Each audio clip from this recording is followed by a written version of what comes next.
Hello guys, today we're reading two chapters of Charlie and the Chocolate Factory.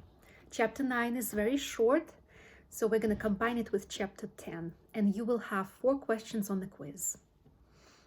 Are you ready? Let's start. Chapter 9, Grandpa Joe Takes a Gamble. The next day when Charlie came home from school and went in to see his grandparents, he found that only Grandpa Joe was awake. The other 3 were all snoring loudly.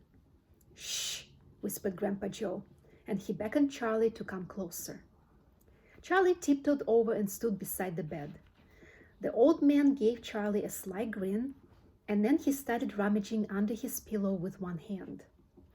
And when the hand came out again, there was an ancient leather purse clutched in his fingers. Under cover of the bedclothes, the old man opened the purse and tipped it upside down. Out fell a single silver sixpence. "It's my secret hoard," he whispered. "The others don't know I've got it. And now you and I are going to have one more fling at finding that last ticket. How about it? But you'll have to help me." "Are you sure you want to spend your money on that, Grandpa?" Charlie whispered. "Of course I'm sure," spluttered the old man excitedly. "Don't stand there arguing. I'm as keen as you are to find that ticket. Here, take the money and run down the street to the nearest shop and buy the first Wonka bar you see and bring it straight back to me and we'll open it together." Charlie took the little silver coin and slipped quickly out of the room. In 5 minutes, he was back. "Have you got it?" whispered Grandpa Joe, his eyes shining with excitement. Charlie nodded and held out the bar of chocolate. "Wonka's Nutty Crunch Surprise," it said on the wrapper. "Good," the old man whispered, sitting up in the bed and rubbing his hands. "Now come over here and sit close to me and we'll open it together. Are you ready?" "Yes," Charlie said, "I'm ready." "All right, you tear off the first bit." "No," Charlie said, "you paid for it. You do it all." The old man's fingers were trembling most terribly as they fumbled with the wrapper. "We don't have a hope, really," he whispered, giggling a bit. "You do know we don't have a hope, don't you?" "Yes," Charlie said, "I know that." They looked at each other and both started giggling nervously. "Mind you," said Grandpa Joe, "there's just that tiny chance that it might be the one. Don't you agree?" "Yes," Charlie said, "of course." "Why don't you open it, Grandpa?" "All in good time, my boy, all in good time. Which end do you think I ought to open first?" "That corner. The one furthest from you. Just tear off a tiny bit, but not quite enough for us to see anything." "Like that?" said the old man. "Yes, now a little bit more." "You finish it," said Grandpa Joe. "I'm too nervous." "No, Grandpa, you must do it yourself." "Very well then, here goes." He tore off the wrapper. They both stared at what lay underneath. It was a bar of chocolate, nothing more. All at once they both saw the funny side of the whole thing and they burst into pearls of laughter. "What on earth's going on?" cried Grandma Josephine, waking up suddenly. "Nothing," said Grandpa Joe. "You go on back to sleep." This is the end of chapter 9 and now chapter 10. The family begins to starve. During the next 2 weeks, the weather turned very cold. First came the snow.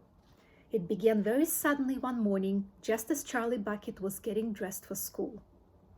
Standing by the window, he saw the huge flakes drifting slowly down out of an icy sky that was the color of steel.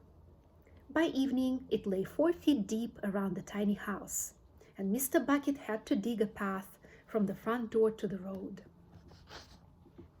After the snow, there came a freezing gale that blew for days and days without stopping. And oh, how bitter cold it was. Everything that Charlie touched seemed to be made of ice.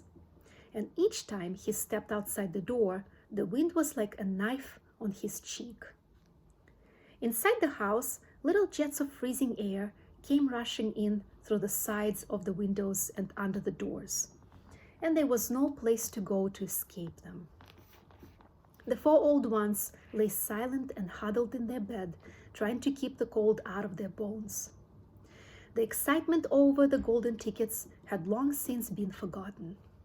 Nobody in the family gave a thought now to anything except the 2 vital problems of trying to keep warm and trying to get enough to eat.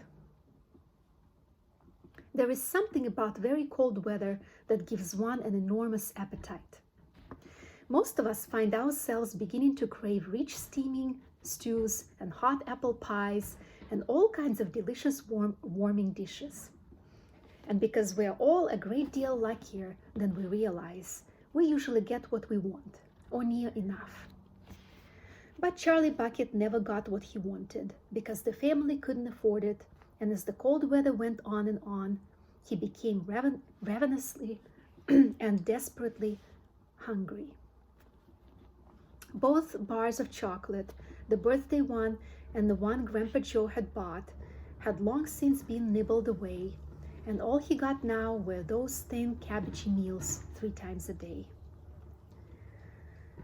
Then all at once the meals became even thinner. The reason for this was that the toothpaste factory, the place where Mr. Bucket worked, suddenly went bust and had to close down. Quickly, Mr. Bucket tried to get another job, but he had no luck. In the end, the only way in which he managed to earn a few pennies was by shoveling snow in the streets.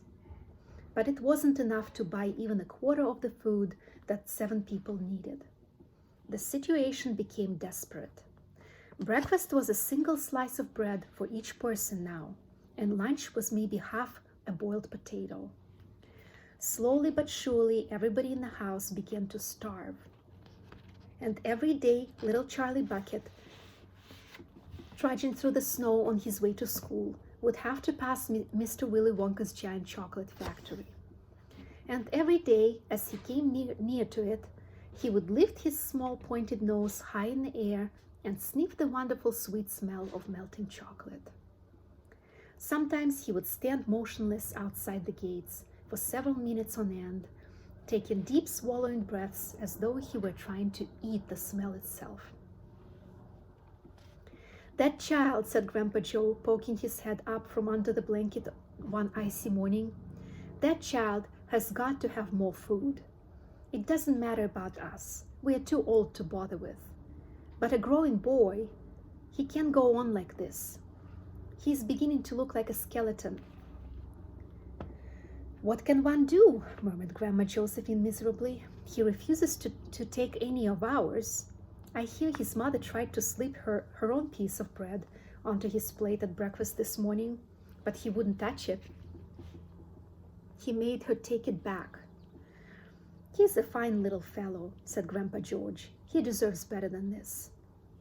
The cruel weather went on, and every day Charlie Bucket grew thinner and thinner. His face became frighteningly white and pinched. His skin was drawn so tightly over the cheeks that he could see the shapes of the bones underneath. It seemed doubtful whether he could go on much longer like this without becoming dangerously ill. And now, very calmly, with that curious wisdom that seems to come so often to small children in times of hardship, he began to make little changes here and there in some of the things that he did, so as to save his strength. In the mornings, he left the house 10 minutes earlier so that he could walk slowly to school without ever having to run. He sat quietly in the classroom during break, resting himself while the others rushed outdoors and threw snowballs and wrestled in the snow. Everything he did now, he did slowly and carefully to prevent exhaustion. Then one afternoon, walking back home with the icy wind in his face, and incidentally feeling hungrier than he ever had felt before, his eye was caught suddenly by something silvery lying in the gutter, in the snow. Charlie stepped off the curb and bent down to examine it. Part of it was buried under the snow, but he saw at once what it was. It was a 50-pence piece. Quickly he looked around him. Had somebody just dropped it? No, that was impossible because of the way part of it was buried. Several people went hurrying past him on the pavement, their chins sunk deep in the collars of their coats, their feet crunching in the snow. None of them was searching for any money. None of them was taking the slightest notice of the small boy crouching in the gutter. Then was it his? This 50 pence? Could he have it? Carefully, Charlie pulled it out from under the snow. It was damp and dirty, but otherwise perfect. A whole 50 pence. He held it tightly between his shivering fingers, gazing down at it. It meant one thing to him at that moment, only one thing. It meant food. Automatically, Charlie turned and began moving towards the nearest shop. It was only 10 paces away. It was a newspaper and stationery shop, the kind that sells almost everything, including sweets and cigars. And what he would do, he whispered quickly to himself, he would buy one luscious bar of chocolate and eat it all up, every bit of it, right then and there. And the rest of the money he would take straight back home and give it to his mother. All right, this is the end of chapter 10. And you will have 4 questions on the quiz in a separate video. Good luck and goodbye.